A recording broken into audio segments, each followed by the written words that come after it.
আমাকে একজন লিখেছে, তুমি হচ্ছ ইয়াজিদের দলের লোক। কি বুঝলে? ইয়াজিদ। শুধু তাই নয়, এটা লেখেনি, তোমরাই হচ্ছ হাসান হোসেনকে মারনেওয়ালা দলের লোক।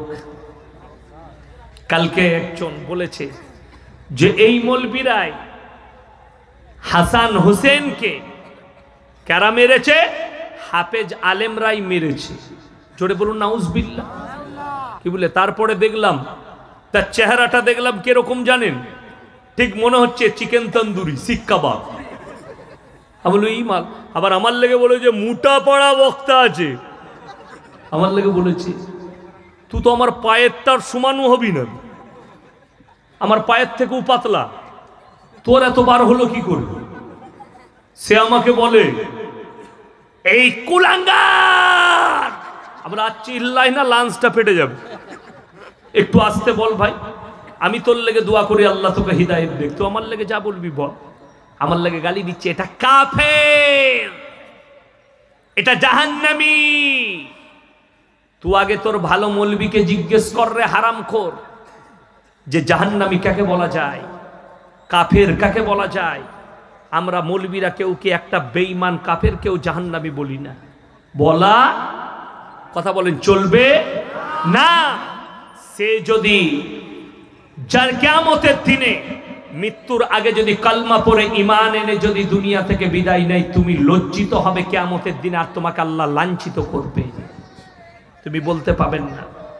অনেক অমুসলিম ভাই কলমা পড়ে মুসলমান হচ্ছে না হয়নি, তারা জীবনভর শিরক করেছে, কিন্তু আমার ভাই শুনেলেন সে অজান্তে করেছে।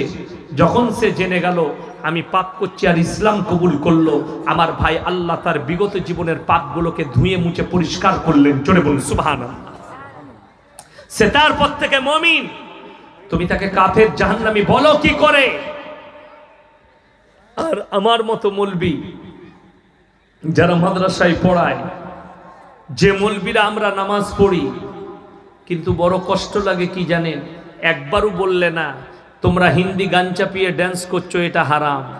একবারও বলল না যে মেয়েরা মাজারে গিয়ে সিজদা দেয়, মেয়েদের মাজারে যাওয়ার নিয়ত করাটাও হারাম।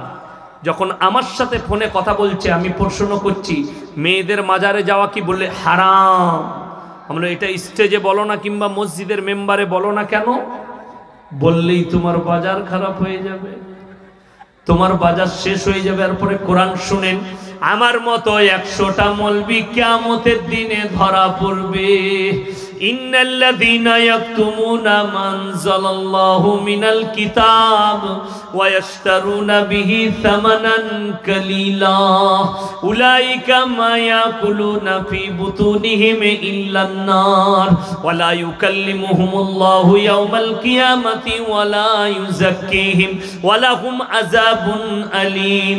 হে আমার বিশ্বনবী, পৃথিবীর মানুষকে বলে দাও তোমাদের মধ্যে কিছু এমন লোক থাকবে, আলেম থাকবে, যারা নিজেদের পেট চালাবার জন্য আমার কোরআনের আয়াতকে লুকিয়ে দেবে, হক কথাকে লুকিয়ে দেবে, নিজেদের পেট ভরাবার জন্য তারা নিজেদের পেটেতে আগুন ছাড়ায় আর কিছু ভরে না। তাদেরকে বলে দাও কিয়ামতের দিনে আমি আল্লাহ তাদেরকে কঠিন আযাবে মুবতালা করব। আমার ভাইয়েরা সবাই নিয়ত করুন, আজ থেকে আমরা হারাম কাজ শিরকের কাজ থেকে নিজেদেরকে হেফাজত করব। বলুন ইনশাআল্লাহ। নিজেদিকে হেফাজত করুন। আল্লাহর কসম, আল্লাহর পাকড়াও কঠিন পাকড়াও হবে। আল্লাহ মানুষকে এত নিয়ামত দিয়েছেন, তারপরেও যদি আল্লাহকে আপনারা চিনতে না পারেন, আজকে সবাই আল্লাহকে চিনবো। জোরে বলুন ইনশাআল্লাহ। আল্লাহকে কোথায় চিনবেন? আল্লাহকে আমি চিনিয়ে দিচ্ছি। ডাবের জলেতে আল্লাহকে চিনতে পারবেন, গোলাপের পাপড়িতে আল্লাহকে চিনতে পারবেন, রজনীগন্ধার সুগন্ধিতে আল্লাহকে চিনতে পারবেন, আখের রসেতে আল্লাহকে চিনতে পারবেন, কমলা লেবুর ভেতরে আল্লাহকে চিনতে পারবেন, ময়ূরের পখমে আল্লাহকে চিনতে পারবেন। একটা ছেলে যদি একটা ময়ূরের ছবি আঁকে, তাকে সমাজের লোক বলে দারুণ শিল্পী, রাষ্ট্রপতি পুরস্কার দেওয়া হয়। ভাই, তোমার ওই আঁকা ছবিতে একটা পানি পড়ে গেলে তোমার কালারটা ডিসকালার মেরে দেবে। আল্লাহর কসম, আল্লাহ যে ময়ূরকে সৃষ্টি করেছে, জঙ্গলে মাসের ওপরে মাস তাদের পখমে বৃষ্টি বর্ষণ হয়, তাদের কালারে তুমি এতটুকু ডিসকালার পাবে না। জোরে একবার বলুন সুবহানাল্লাহ। সিজদায় পড়া দরকার। তোমার আঁকা ছবিতে যদি রাষ্ট্রপতি পুরস্কার পাও, যিনি ময়ূরটাকে সৃষ্টি করে কালার দিয়েছেন তিনি কি পুরস্কারের প্রাপ্য একবার নিজে ভেবে দেখো। সারা জিন্দেগি সিজদায় পড়ে থাকলে আমার আল্লাহর প্রশংসা করে শেষ করতে পারবে না। যিনি সৃষ্টি করেছেন ময়ূরটাকে, কমলা লেবু, গোটা পৃথিবীর বিজ্ঞানকে এক কাছে করুন, কমলা লেবুটা ফেড়ে পেরেটে রেখে দেন, তাদেরকে বলুন যেভাবে গুছানো ছিল ওইভাবে একবার গুছিয়ে দেখাও, পৃথিবীর বিজ্ঞান ফেলুয়ার হয়ে যাবে। বেদনাটা আল্লাহ যেভাবে সাজিয়েছে তাদেরকে বলো এইভাবে সাজিয়ে দাও। ডাবের ভেতরে জল গেল কি করে? বিজ্ঞানের স্টুডেন্টকে যদি জিজ্ঞেস করেন সে বলবে ইনটু মাইনাস প্লাস অমুক তমুক করে মালটা চলে গেছে। কেটে দেখাতে পারবি মালটা কোন দিকে গেছে? না। আল্লাহর কসম, সবাই একবার আল্লাহর শুকর আদায় করে বলুন আল্লাহু আকবার। কেন? পৃথিবীর মানুষের ক্ষমতা নেই। শোনো, বিজ্ঞান হচ্ছে আপেক্ষিক। আজ যেটা বলছে কাল সেটা চলবে না, আজ যেটা বলছে কাল সেটা ঘটবে না। বিজ্ঞান আপেক্ষিক। এই চৈত্র মাস আসছে সামনে, যেমনি চৈত্র মাস ঢুকবে দেখবেন 10-এর পর থেকে উত্তর পশ্চিম দিক থেকে উড়িষ্যার বর্ডারের ওপর দিয়ে হাওড়া, হুগলি, মেদিনীপুর, বীরভূম, মুর্শিদাবাদের ওপর দিয়ে 180 কিলোমিটার গতিতে ঝোড়ো হাওয়া বয়ে যাবে, বজ্রসহ বৃষ্টিপাত হতে পারে। দেখা গেল সেদিনে মাল ফাঁকা চলে গেল, কিছুই না। আর যেদিনে বললে আজকে কোনো সম্ভাবনা নাই, সেদিনে ফাটিয়ে দিয়ে চলে গেল, বলে এই মালটা ছিল কোথায়, বলে ওটাই আমাদের জানা না। তার নাম কি?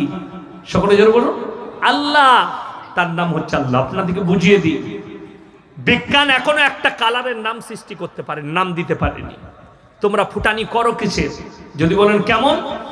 সাদা কালার দুধের মতন, হলুদ কালার হলুদের মতন, স্কাই কালার আকাশের মতন, কলা পাতা কালার কলা পাতার মতন, গোলাপি কালার গোলাপের মতন, কমলা লেবু কালার কমলা লেবুর মতন, বেগুনি কালার বেগুনের মতন, সব মতন। তোদের মালটা কি হলো? বলে আমাদের কিছুই নাই। আল্লাহ ধার করা মাল, তাহলে ঝামেলা বাড়াচ্ছিস কেন? আহা, কোরআনে আমার আল্লাহ চ্যালেঞ্জ করেছেন, হে পৃথিবীর মানুষেরা শুনে নাও, যারা ফুটানি করছো নিজেদের বিবেকের, যারা বলছো আমাদের মতো সায়েন্টিস্ট নাই, বৈজ্ঞানিক নেই, তোমরা দুনিয়ার ভেতরে কি আছে এটা ছাড়া তোমরা আর কিছু বলতে পারবে না। একবার বলে দেখাও, এই পৃথিবীর বাইরে আল্লাহ কি রেখেছেন আমার আল্লাহ ছাড়া কেউ জানে না। জোরে বলুন সুবহানাল্লাহ। সব পেলুয়া। শুধু তাই নয়, রামপুরহাটে কমপক্ষে 50টা নার্সিংহোম, ঠিক বলছি না ভুল বলছি? রামপুরহাটে হসপিটাল, রামপুরহাটে 50টা নার্সিংহোম, 500 ডাক্তার, সবাইকে এক কাছে করে একটা ময়দানে দাঁড় করান।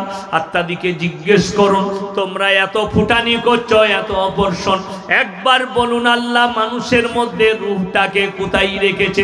তারা পাগল হয়ে যাবে, ফেলুয়ার হবে। মানুষের মধ্যে আল্লাহ রূহটাকে কোথায় রেখেছে বলার কিয়ামত পর্যন্ত তোমরা বলতে পারবে না। আমার নবী, বিশ্ব নবী আল্লাহকে প্রশ্ন করলেন, ইয়াসালুনাকা আনির রূহ, ওগো আল্লাহ রূহটা কি? আমার আল্লাহ উত্তর দিলেন, কুলির রূহ মিন আমরি, হে আমার নবী, রূহ হচ্ছে আমার আল্লাহর হুকুম। আমি বলবো চলে যা, চলে যাবে। আমি হুকুম দিলে আমার ফেরেশতারা ক্যাপচার করে তাকে ফিরিয়ে নিয়ে আসবে। আল্লাহ অপর জায়গায় বলেছেন, ওয়ান্নাজিয়াতি গরকম ওয়ান্নাশিতাতি নাশতা, গরকম মানে হচ্ছে ডুব মারা। আমি আমার ফেরেশতাদিকে হুকুম দিই, তারা দ্রুত গতিতে তোমাদের কাছে পৌঁছায়, তোমাদের শরীরে ডুব মেরে তোমাদের আত্মাকে ধরে। আল্লাহ কোরআনে অপর জায়গায় বলছেন, ওয়ালাউলা ইজা বালাগাতিল হুলকুম, হুলকুম মানে হচ্ছে হালাকটা, তাদের হালাকে মৃত্যুকে টেনে আনা হবে। আনতুম হিনা ইজিন তানজুরুন, তোমরা শুধু মৃত্যুর শয্যায় পড়ে ভ্যাল ভ্যাল করে তাকিয়ে দেখবে, তাছাড়া তোমাদের কোনো উপায় থাকবে না। হে আমার নবী বলে দাও, আমার বান্দাদিকে আমি এত নিয়ামত দিয়েছি, যেমন মাছ সমুদ্রতে হাবুডুবু খাই, আমি নিয়ামত দিয়ে আমার বান্দাদিকে হাবুডুবু খাইয়েছি। আমার আল্লাহ রব্বুল আলামিন কোরআনে বললেন, হে আমার বিশ্ব নবী, পৃথিবীর মানুষকে বলে দাও, যুইনা লিন-নাসি হুব্বুশ শাহাওয়াতি মিনান নিসা ওয়াল বানিনা ওয়াল কানাতিরিল মুকান্তারাতি মিনাদ যাহাবি ওয়াল ফিদ্দা ওয়াল খাইলিল মুসাওয়ামা ওয়াল আনআম ওয়াল হারস, যালিকা মাতাউল হায়াতিদ দুনিয়া ওয়াল্লাহু ইনদাহু হুসনুল মাআব। হে আমার বিশ্ব নবী, পৃথিবীর মানুষকে বলে দাও, যুইনা লিন-নাসি হুব্বুশ শাহাওয়াতি মিনান নিসা, আমি দুনিয়া চালাবার পরিচালনা করার জন্য সব থেকে দামি নিয়ামত তোমাদিকে যেটা দিয়েছি সেটা হচ্ছে নিসা, মানে হচ্ছে বিবি, তোমাদের স্ত্রী, নারী এত সুন্দর দিয়েছেন।